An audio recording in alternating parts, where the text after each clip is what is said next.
Hello student, मैं हासिम अंसारी। आज के इस क्लास में एक बार फिर आपका स्वागत है।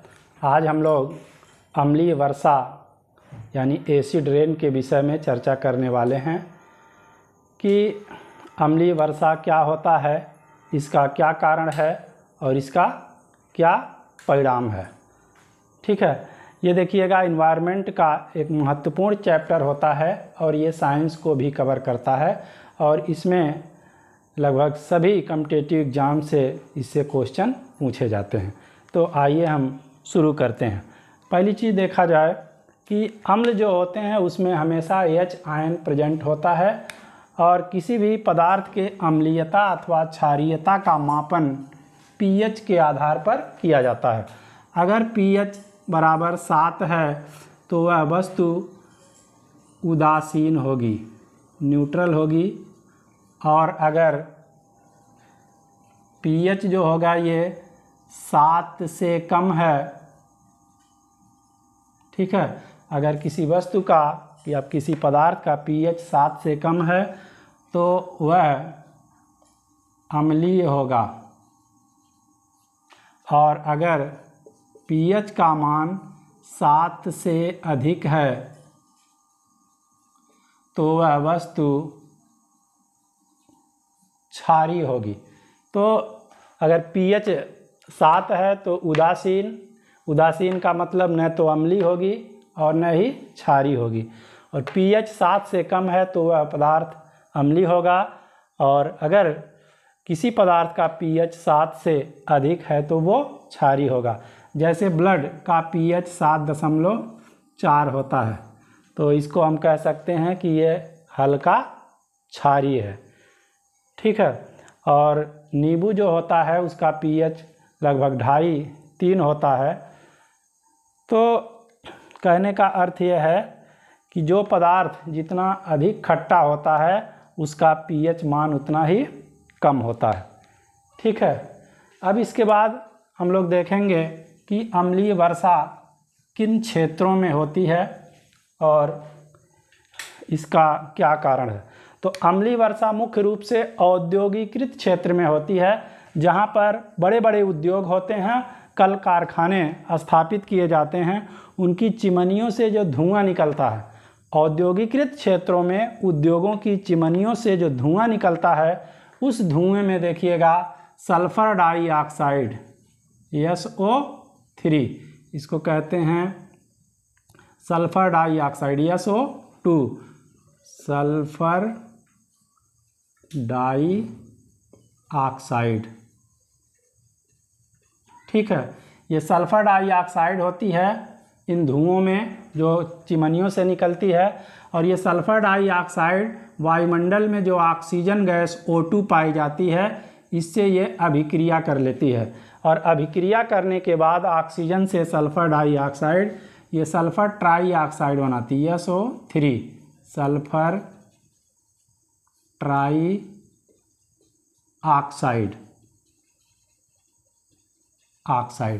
और ये देखिएगा सल्फर ट्राइऑक्साइड SO3 वर्षा की बूंदों से, वर्षा की बूंद में क्या होता है, जल H2O से क्रिया करके क्या बना लेता है, ये सल्फ्यूरिक अम्ल H2SO4, इसी को कहते हैं सल्फ्यूरिक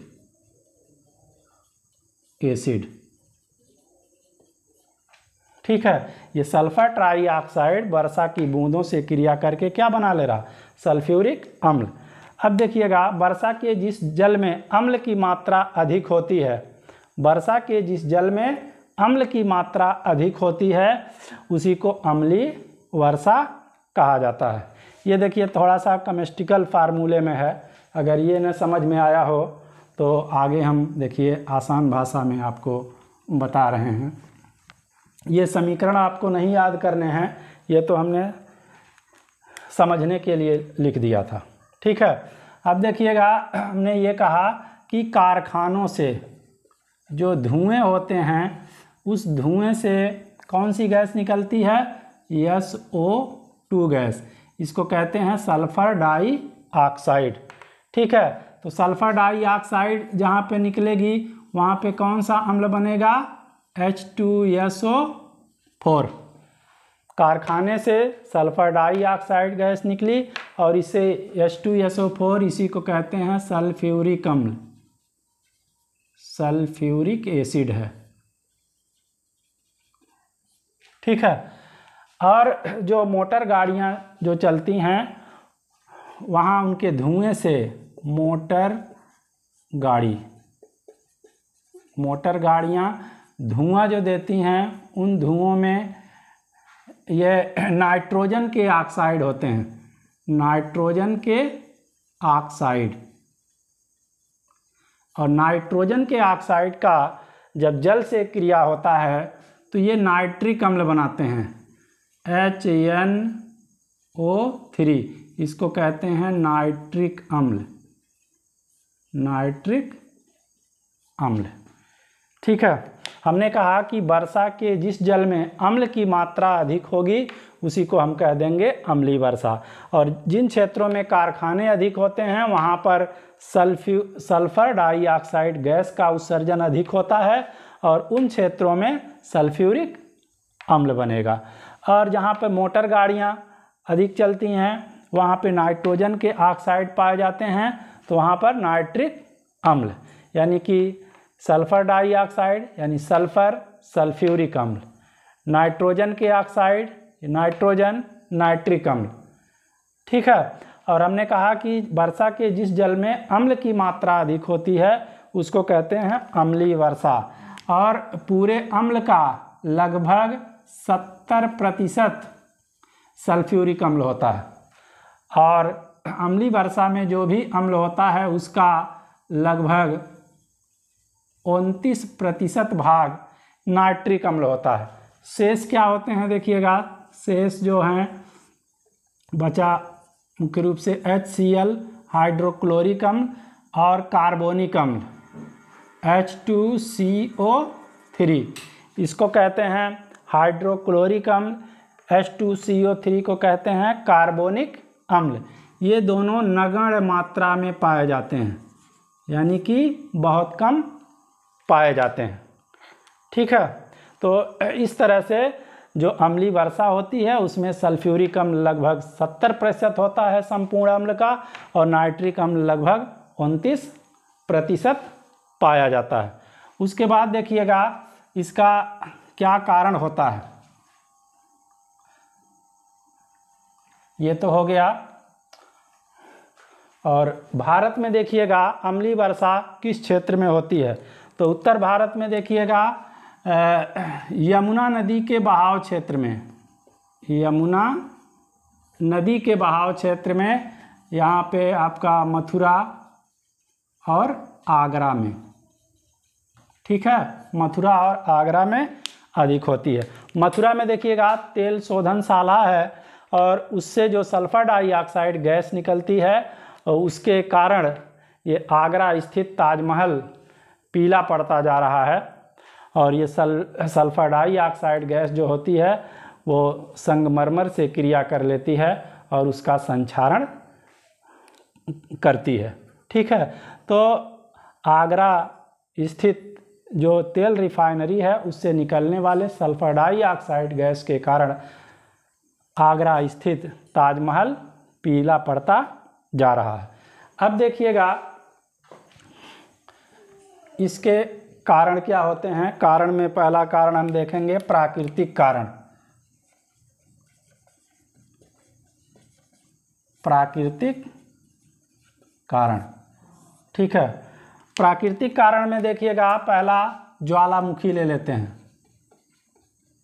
ज्वालामुखी कारण में देखिए जहाँ जिन जिन क्षेत्रों में और जिन जिन स्रोतों से प्रमुख रूप से सल्फर डाइऑक्साइड गैस का उत्सर्जन होगा या नाइट्रोजन के ऑक्साइड का उत्सर्जन होगा वे इसका कारण बन जाएंगे। ठीक है। तो ज्वालामुखी में देखिएगा बहुत सारी गैसें निकलती हैं, इसमें सल्फर डाइऑक्साइड भी रहती है, नाइट्रोजन के भी ऑक्साइड होते हैं। तो अम्लीय वर्षा का एक प्रमुख कारण माना जाता है। अगला है जंगल की आग। जंगल की आग। जंगल में देखिएगा कभी कभी वृक्षों के घर्षण के कारण आग लग जाती है और वह आग कई कई महीनों तक नहीं बुझती है। तो उस आग के कारण भी तमाम इस तरह की गैसें निकलती हैं, नाइट्रोजन के ऑक्साइड होते हैं और भी तमाम गैसें इससे निकलती हैं, जिसके कारण अम्लीय वर्षा होता है। और जंगलों का नष्ट होना, मानव अपने सुख सुविधा या उपभोग के लिए जो जंगलों को नष्ट कर रहा है, उसके कारण भी ये अम्लीय वर्षा होती है। और एक प्रमुख कारण देखिएगा, आकाशीय बिजली होता है। आकाशीय बिजली, आकाशीय बिजली से क्या होता है, नाइट्रिक ऑक्साइड, नाइट्रिक ऑक्साइड की उत्पत्ति होती है। नाइट्रिक ऑक्साइड बनता है और यह नाइट्रिक ऑक्साइड जल से अभिक्रिया करके, पानी से, जल से अभिक्रिया कर लेता है H2O से, और पानी से अभिक्रिया करके यह नाइट्रिक अम्ल बना देता है, नाइट्रिक अम्ल। देखिएगा ये कई बार पूछा गया है, आकाशीय बिजली। आकाशीय बिजली हमने कहा कि इसमें क्या है, नाइट्रिक अम्ल की आकाशीय बिजली से उत्पत्ति होती है और ये नाइट्रिक ऑक्साइड वर्षा के जल से अभिक्रिया करके नाइट्रिक अम्ल का निर्माण कर लेता है। उसके बाद देखिएगा इसका मानवीय कारण क्या है, कि मानव के वे कौन से कार्य हैं जिनके कारण अम्लीय वर्षा होती है। मानवीय कारण। तो मानवीय कारण में पहला यही हो जाएगा कि जो कल कारखाने हैं, बड़े बड़े उद्योग हैं, उनकी चिमनियों से जो धुआं निकलता है या जो गैसें निकलती हैं, जैसे सल्फर डाइऑक्साइड और भी नाइट्रोजन के ऑक्साइड हैं, ये सारी चीज़ें कोयले के जलने से, ठीक है। पहला कल कारखाना हो गया, कल कारखाने से निकलने वाले धुएं। दूसरा है कोयले के जलने से, कोयले के जलने से।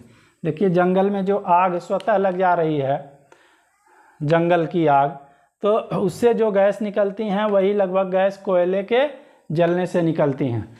इससे कार्बन मोनोऑक्साइड भी निकलती है, ठीक है। तो ये सब कारण होता है। और मोटर गाड़ियों से देखिएगा नाइट्रोजन के ऑक्साइड निकलते हैं, अभी हमने बताया। तो ये भी अम्लीय वर्षा के प्रमुख कारण होते हैं। अब देखिएगा इसका प्रभाव क्या होगा, मानव पर क्या प्रभाव पड़ेगा, जंतुओं पर क्या प्रभाव पड़ेगा, जलीय जीवों पर क्या प्रभाव पड़ेगा और मिट्टी पर क्या प्रभाव पड़ेगा। अम्लीय वर्षा से देखिएगा त्वचा पर पड़ेगी तो त्वचा से संबंधित रोग हो जाएंगे, और श्वसन से संबंधित रोग जैसे अस्थमा, सांस लेने में दिक्कत, ये सारी चीज़ें हो जाती हैं। वनस्पतियों का और जंगलों पर क्या प्रभाव पड़ेगा, अम्लीय वर्षा के कारण पत्तियां जो होती हैं सूख जाती हैं और धीरे धीरे पौधे भी सूखने लगते हैं। जलीय जीवों पर भी इसका प्रभाव पड़ता है, मछलियां और जलीय जीव मरने लगते हैं। और कृषि में, खेती में देखिएगा मिट्टी क्या होता है कि जो अम्ल में H आयन होता है वह मिट्टी के उर्वरता को समाप्त कर देता है अपनी ओर, मिट्टी के उर्वरता को वो समाप्त कर देता है, ठीक है। और विश्व में देखिएगा अम्लीय वर्षा सबसे अधिक जो पश्चिमी यूरोपीय देश होते हैं जैसे नॉर्वे, स्वीडन, डेनमार्क, उन क्षेत्रों में पाई जाती है। और सबसे अधिक अम्लीय वर्षा विश्व में नॉर्वे में होती है, नॉर्वे में, क्योंकि पश्चिमी यूरोपीय देश आप देखिएगा ये बहुत ज़्यादा औद्योगिकीकृत क्षेत्र होते हैं। तो इस तरह से आज हम लोगों ने अम्लीय वर्षा के बारे में पढ़ा। इसके बाद हम एक बेहतर क्लास में मिलते हैं, तब तक के लिए धन्यवाद।